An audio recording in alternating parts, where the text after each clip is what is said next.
বিশ্বনবী একবার আসরের নামাজের সেজদা লম্বা করে দিলেন। সাহাবারা বললেন, নবী নামাজের পরে ধরলেন অসুস্থ হয়ে গেলেন নাকি, অথবা কোরআনের আয়াত সেজদা অবস্থায় নাজিল হয়ে গেল নাকি?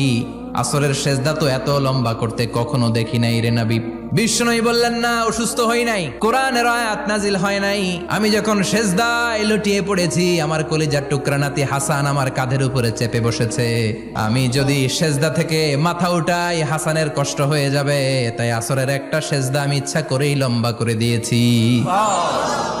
কি মায়া ছিল নাতিদের সাথে, যে নবী হচ্ছে সব নবীদেরও সর্দার। ওই নবীরে ঘোড়া বানায়া, বিশ্বনবীর বাবরি চুল ছিল তো, ওই চুল ধরে এরকম ঘোড়া ঘোড়া খেলতো। বিশ্বনবীর কাঁধে বসে বিশ্বনবীর বাবরি চুল টেনে টেনে কয়, এটা আমার ঘোড়া।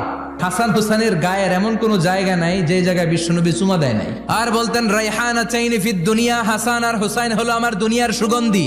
এজন্য ছোট বাচ্চাদেরকে মসজিদ থেকে তাড়িয়ে দেয়া যাবে, এদেরকেও নিয়ে যান।